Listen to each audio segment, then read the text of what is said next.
We know that the perpetrator, he was actually convicted earlier, a couple of weeks ago, in fact, for planning terrorist attacks. Every single interview I've heard always been to emphasize that just because this time the name is Abdul, it doesn't mean that the main threat comes from the far right, and that they are calling on all of us not to allow this to divide us as a society. Islamism poses a threat to homosexuals. People know what's happening, and the pressure is now so strong on politicians. Every other party gets fewer votes within the homosexual community than the AfD. Talking about not allowing this to divide us, in fact, society is divided. Germany is under attack. On Saturday, a woman was murdered and at least 29 people were injured in an Islamist attack on Berlin's Pride Parade. The suspect, Abdul Ballout, was shot the following day after a police manhunt. He was known to the authorities as an Islamist extremist and had racked up a number of other convictions, including assault and robbery. I'm Fraser Myers, Deputy Editor of Spiked, and to join me to discuss this horrific event, I'm joined by Spike's Germany correspondent, Sabine Beppler-Spahl. Welcome, Sabine. Hello, thanks for having me. Sabine, let's talk a little bit about the attack itself. What happened? What do we know so far? Well, we know that the perpetrator drove a car which he had rented just shortly beforehand into a crowd. It wasn't the actual site of the Christopher Street Day celebration. It was just on the outskirts, and there are now, of course, questions why these were not better protected. We know, as you said, at least one woman died. The other 29 people who were injured, we have been told, are out of life-threatening injuries. So we know that the perpetrator had been known to the police before. He was actually convicted earlier, a couple of weeks ago, in fact, in May, for for planning terrorist attacks, so for posing a serious threat to the state.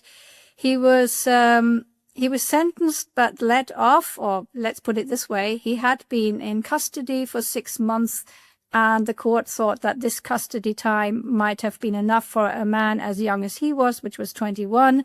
They let him off provisionally. It was made clear it was only provisional. He was meant to do de-radicalization courses, of which he had done 3 sessions, and just before the next session was due to take place, he decided to do this terrible attack.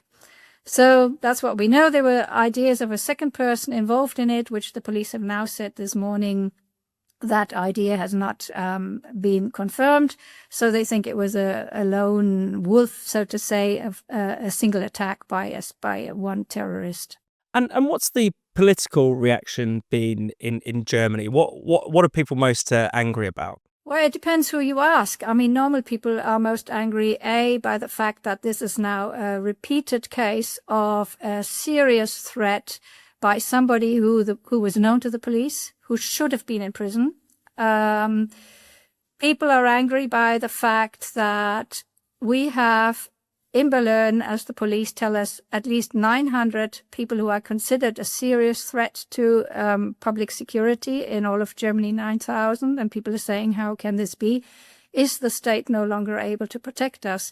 That's one set of people. And then, of course, there is the kind of Christopher Street Day community, as they call themselves. And I'd like to say something about that, because I don't really think they are a very big community. But the Christopher Street Day community saying, terrible thing is that this time it was an Islamist who carried out the attack, but actually we've been under threat far more by the far right. So they've actually been, and I mean, I've heard almost every single interview I've heard on radio, on television, I've read in newspapers with some of their spokespeople. There's always been to emphasize that just because this time the name is Abdul or Abdullah or whatever, it doesn't mean that the main threat comes from the far right, and that they are calling on all of us not to allow this to divide us as a society, and not allow us to become anti-Islamophobe, basically. So these are the two very different reactions, and the government is kind of merging towards the latter, or started off with the latter, but because of the immense craziness of that debate and such obvious case that Islamism poses a threat to the to homosexuals. I mean, we had in 2024 we had the Berlin chief of police saying that homosexuals and Jews are no longer safe in certain areas, and she made it very clear it was areas populated or in which Muslim migrants live. She warned homosexuals of going into these areas so people know what's happening, and the pressure is now so strong on politicians that they can't really uphold that latter narrative. And the chancellor saying we need to now react to this in a very kind of vague way, however. Yeah, I mean, how much further can the denial go? I mean, this is hardly a unique incident. Germany has been beset by Islamist terror attacks, and not just Berlin. It seems that all over the country there have been similar attacks, usually involving cars, involving knives, and Islamism has been the root cause of this. Yes. I mean, as you say, it's not the first one. It's not the first one in Europe, by the way. We had a terrible attack in Oslo on a gay bar, and people remember that too. That's come up in the kind of more alternative news again. And in 2020, we had a gay couple in Dresden attacked by a young Syrian, and the story is very similar to this one. It was also somebody who was known to the police, who was very young, who had been let off on probation, and he attacked the couple, killing one and seriously injuring the other. And the interesting case about that is that this man who survived the attack then gave an interview 2 years later to an organization called White Ring, which is an organization which helps victims of crime, which is itself considered to be a bit more on the right by some people, but it isn't. It's actually quite a neutral institution. And in that interview, he complained very much about the fact that this was always seen as a homophobe attack, when he said, in fact, it was an Islamist attack. And he said he felt very lonely in Germany as a victim of such a terrible terrorist attack, saying, well, I'm not being taken seriously, and this whole thing isn't being taken seriously. And that interview then, of course, also became quite prominent. And just last year, 5 years after the deadly attack, a plaque, the government of Dresden was actually in some ways forced, because of the pressure coming from below and coming from parts of the homosexual community itself, forced to put a plaque at the place, which now says to commemorate the knife attack. And it specifically says, the second sentence is, this was an Islamist attack. So if the CSD community is talking about a community, they are not including a lot of the homosexuals who are, who they say are part of the community, but underhand, and even my newspaper this morning had a report on that, underhand they say a lot of the gay community in Berlin, and Berlin has quite a prominent gay community. Berlin's known for gay. We know Christopher Isherwood since the Weimar Republic. The famous saying, "Naughty girls go to Paris, naughty boys go to Berlin." So we have quite a big gay community here. But underhand, this gay community knows it's under threat from Islamism,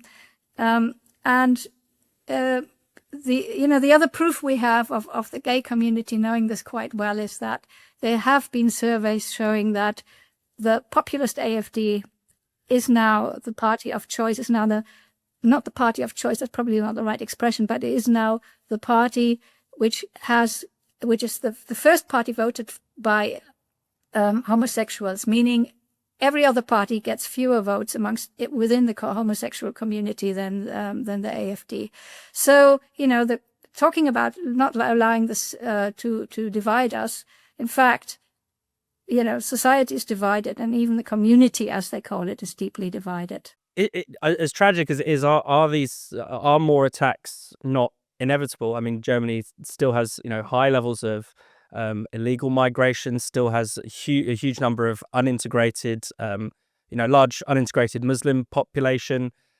Is there any signs of those problems being dealt with, of the state taking this problem seriously, or can we just expect these horrors to go on? Well, I mean, if we don't even name the threat, then, it does look pretty grim and bad. The Chancellor, as I said, yesterday said we're going to have to react, and he kind of said something about deporting people with double citizenship, even if they become a threat. But it's all very, very vague, and I think it really was only as a reaction, because he realized that his initial reaction when he kind of spoke about the attack and didn't even mention the word Islamism and Islam, was so out of, so out of this world that he kind of had to say something a bit different. But it's all still very, very vague.